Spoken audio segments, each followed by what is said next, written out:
بسم اللہ الرحمن الرحیم۔ ناظرین کرام السلام علیکم ورحمۃ اللہ وبرکاتہ۔ اتوار کی خصوصی محفل سوال جواب کی نشست میں آپ حضرات کا خیر مقدم ہے۔ ہمارے سوال جواب کا یہ سیشن 236واں ہے۔ اس میں ہمارے سامنے چند سوالات ہیں جن کے جوابات آپ کی خدمت میں حاضر ہیں۔ نمبر 1، جناب محمد عمر صاحب پوچھتے ہیں السلام علیکم ورحمۃ اللہ وبرکاتہ۔ وعلیکم السلام۔ کہتے ہیں اگر ایک شخص فرض نماز عشاء کی جماعت کے ساتھ پڑھتا ہے اور سنت اور وتر بعد میں پڑھتا ہے اپنے کاموں سے فارغ ہونے کے بعد، یا یہ اس کا معمول ہے، کیا یہ طریقہ صحیح ہے؟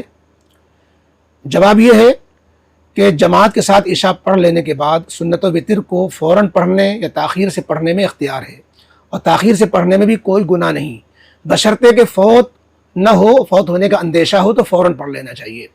اور زیادہ سنت سے قریب بات یہ ہے کہ سنت تو فوراً پڑھ لے، اور وتر اگر تہجد میں اٹھتا ہے اور عادت ہے اور اس کو بھروسہ ہے تہجد میں اٹھنے کا، تب تو وتر تہجد کے بعد پڑھے، ورنہ سونے سے پہلے وتر پڑھ کر اور اس نیت کے ساتھ کہ تہجد میں نہیں اٹھ پاتے ہیں تو 4 رکعت 2 رکعت تہجد کی نیت سے پڑھ کر پھر وتر پڑھ کر سو جائے تو اس کو تہجد کے وہ قائم مقام بن جائے گی۔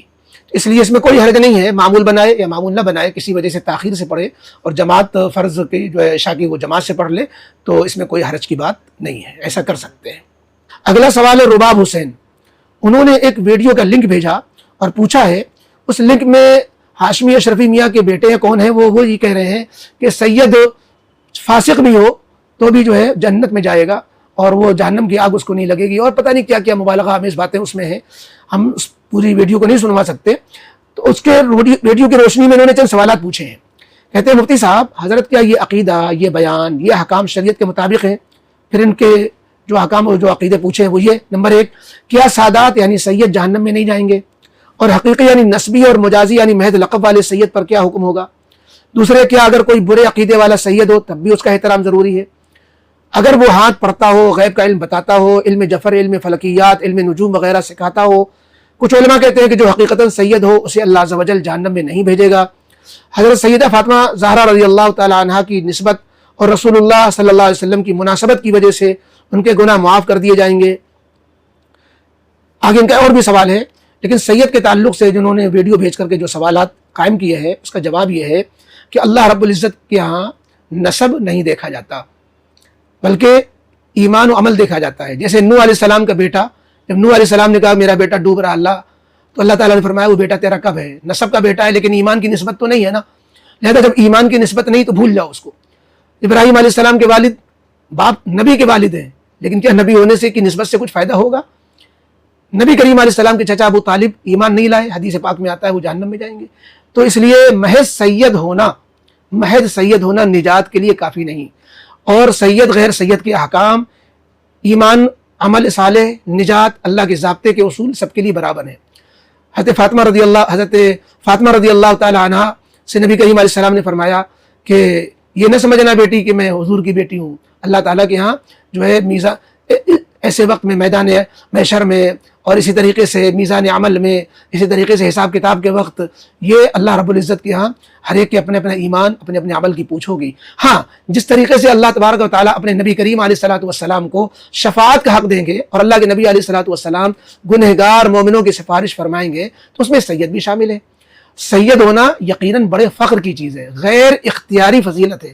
جیسے اللہ تعالیٰ کسی کو حسین بنا دیتے ہیں تو اس کا حسن کی وجہ سے لوگ جو ہے اس کو اچھا سمجھتے ہیں، خوبصورت انسان اچھا لگتا ہے، تو یہ خوبصورتی انسان کی خدا داد ہے اور اس میں انسان کا اپنا دخل نہیں ہوتا، اور اس کی وجہ سے اللہ رب العزت کے جنت جہنم کے فیصلے نہیں ہوتے کہ یہ حسین ہے تو اس کو جو ہے جنت میں بھیج دیں اور یہ جو ہے بدصورت ہے تو جہنم میں بھیج دیں۔ ایسے سید ہونے کا معاملہ اس سے جو ہے یہ نہیں ہوگا کہ سید ہے تو جنت میں جائے، یہ غیر سید نہیں ہے تو جہنم میں جائے، اللہ کے نعوذ باللہ، یہ ناانصافی نہیں ہونے والی ہے۔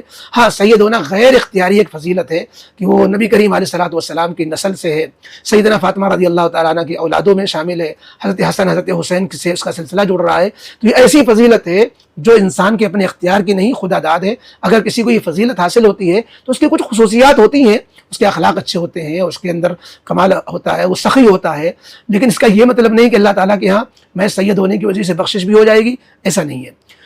اگلا سوال عزیر، انہی نے ایک دوسرا سوال کیا جو اوپر سوال آیا ہے رباب حسین صاحب کا۔ کہتے ہیں سوال نمبر 2، مفتی صاحب گوگل وغیرہ سے اپنی صحت اور جدید تعلیم حاصل کرنے کے لیے استفادہ کرنے میں کوئی کراہت تو نہیں؟ کراہت تو نہیں، نقص ہے. نقص یہ ہے کہ صحت کے بارے میں صحیح مشورہ جو ہے یہ ڈاکٹر ہی دے سکتا ہے. آپ گوگل سے پوچھیں، اس نے آپ کو رہنمائی کر دی، لیکن مزاج کا فرق ہوتا ہے. اور نبض دیکھ کر، ڈاکٹر حالات دیکھ کر کے، ظاہر ہے گوگل جو ہے آپ کی سب چیزیں تو نہیں پڑھ رہا ہے، اور جو ہے ماحول کا بھی فرق پڑتا ہے، جو ہے علاقے کا فرق پڑتا ہے. کچھ علاقے ٹھنڈے ہوتے ہیں، وہاں کی دوائیں الگ طرح کی ہوتی ہیں، کچھ علاقے گرم ہوتے ہیں، وہاں کی الگ طرح کی ہوتی ہیں. تو ان سب چیزوں پر نظر رکھنا، اور اس کے لیے تجربہ چاہیے ہوتا ہے. گوگل بے جان چیز ہے، وہ آپ کو کچھ نہ کچھ پٹی پڑھا دے گا. جیسے چیٹ جی پی ٹی 70% اس کے جوابات غلط ہوتے ہیں.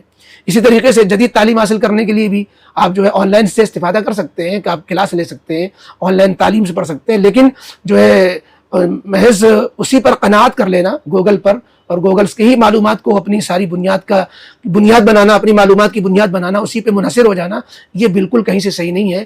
جو ہے گوگل آپ کو گڈھے میں بھی گرا سکتا ہے. لہذا جو ہے آپ اس کی تصدیق کریں کہ گوگل سے یہ چیز معلوم ہوئی تو کسی ماہر سے، کسی عالم سے، دینی بات ہے تو کسی عالم سے تصدیق کر لیں، صحت کی بات ہے تو کسی ڈاکٹر سے تصدیق کر لیں، کوئی اور معلومات ہے تو اس کے ماہر سے تصدیق کر لیں. اس کے بعد قدم آگے بڑھائیں. مدد تو لی جا سکتی ہے، لیکن پورا بھروسہ نہیں کیا جا سکتا. اگلا سوال عزیر بساتی بازار کہتے ہیں السلام علیکم مفتی صاحب. وعلیکم السلام. کہتے ہیں کیا 1 لاکھ روپے پر زکوٰۃ فرض ہے، یا اگر میرے پاس 1 لاکھ روپے کی قیمت کا کوئی زیور ہے تو اس میں کیا حکم ہوگا، وضاحت فرما دیں. جواب یہ ہے کہ اگر 1 لاکھ روپے آپ کے پاس موجود ہیں، جس وقت آپ کے پاس 1 لاکھ روپے آئے، جب وہی مہینہ آئے اور آپ کے پاس 1 لاکھ روپے بچے ہوئے، تو تقریباً 1 لاکھ ہی نہیں بلکہ 70,000 جتنے میں 52 تولہ چاندی آ جاتی ہے. تو اور یہ رقم آپ کے سال بھر آپ کے پاس سیف ہے، بیچ میں گھٹی بڑھی بھی، لیکن وہی مہینہ جب آیا تو یہ رقم آپ کے پاس اتنی بچی ہوئی جتنی آپ کے پاس شروع میں تھی، جس کی وجہ سے نصاب بن جاتا تھا، 52.5 تولہ چاندی خریدی جا سکتی تھی، تو آپ پر زکوٰۃ آ جائے گی. جہاں تک زیورات کی بات ہے، اگر زیورات سونے کے ہیں تب تو 1 لاکھ کی قیمت پہ زکوٰۃ نہیں آئے گی. اور زیورات سونے کے علاوہ ہیں تو 1 لاکھ کی قیمت ہونے پر زکوٰۃ آ جائے گی. اس میں تھوڑی فرق کی وجہ کیا ہے، تھوڑی سی پیچیدگی ہے، باریکی ہے، وہ ہم کسی اپنی ویڈیو میں ایک جگہ ظاہر کر چکے ہیں. اگلا سوال حمزہ نصیر، انہوں نے ایک فوٹو بھیجا اور پوچھا ہے، سوال یہ ہے، یہ بھی سلام کرتے ہیں السلام علیکم ورحمۃ اللہ وبرکاتہ. وعلیکم السلام. کہتے ہیں مولانا ایک سوال تھا کہ گاڑی کی رینیول فیس، مثلا کار رینیول فیس کے طور پر RTO والے 5,000 لیتے ہیں اور گرین ٹیکس 1,668 روپے لیتے ہیں، جبکہ ایجنٹ 3,000 لیتا ہے. تو کیا گرین ٹیکس اور ایجنٹ کے 3,000 بینک کے سود کے پیسوں سے دیے جا سکتے ہیں، اور رینیول کی 5,000 فیس اپنے پیسوں سے دی جائے تو بہتر رہے گا؟ اور دوسرا سوال یہ ہے کہ کار انشورنس کے لیے جو پیسے لگتے ہیں کیا وہ بھی سود کے پیسوں سے دیے جا سکتے ہیں، کیونکہ تھرڈ پارٹی انشورنس حکومت کی طرف سے لازمی کیا گیا ہے اور اس سے کوئی نفع یا فائدہ حاصل نہیں ہوتا، بلکہ یہ تو ایک زبردستی لگایا گیا ٹیکس ہے. یہ دونوں سوالات کے جوابات عنایت فرمائیں. آپ کا جو پہلا سوال ہے جس میں کار رینیول فیس 5,000 اور جو ہے گرین ٹیکس اور پھر ایجنٹ 3,000 لیتا ہے، تو جو فیس حکومت کے کھاتے میں جا رہی ہے اس کو تو آپ سود سے ادا کر سکتے ہیں. باقی جو ایجنٹ لے رہے ہیں یا اوپری اور کوئی خرچ آ رہا ہے اس میں آپ انٹرسٹ کے پیسے نہیں دے سکتے. اور دوسرے سوال میں جو آپ نے تھرڈ پارٹی انشورنس کو سود کے پیسے سے کرانے کی بات پوچھی ہے، تو تھرڈ پارٹی انشورنس اگر حکومت کی کمپنی ہوتی ہے تو حکومت کے بینک سے لیا ہوا سود حکومت کی تھرڈ پارٹی انشورنس کمپنی میں آپ دے سکتے ہیں. لیکن اگر جو ہے انشورنس کمپنی اور ہے جو غیر سرکاری ہو اور انٹرسٹ آپ کا جو ہے سرکاری ہے، یا اس کے الٹا کہ بینک پرائیویٹ ہے یا سود آپ نے جو لیا کسی آدمی سے لیا ہے پرائیویٹ طریقے پر اور جمع کر رہے ہیں آپ جو ہے سرکاری کمپنی میں، تو یہ پھر صحیح نہیں ہوگا. جہاں سے سود آیا ہے وہیں سے خزانے میں جائے تو یہ درست ہوتا ہے. لہذا اگر دونوں سرکاری ہیں، تھرڈ پارٹی انشورنس کمپنی بھی سرکاری اور بینک کا سود بھی سرکاری بینک کا ہے، تو آپ سرکاری بینک سے لیے ہوئے سود کو تھرڈ پارٹی انشورنس کرانے میں ادا کر سکتے ہیں.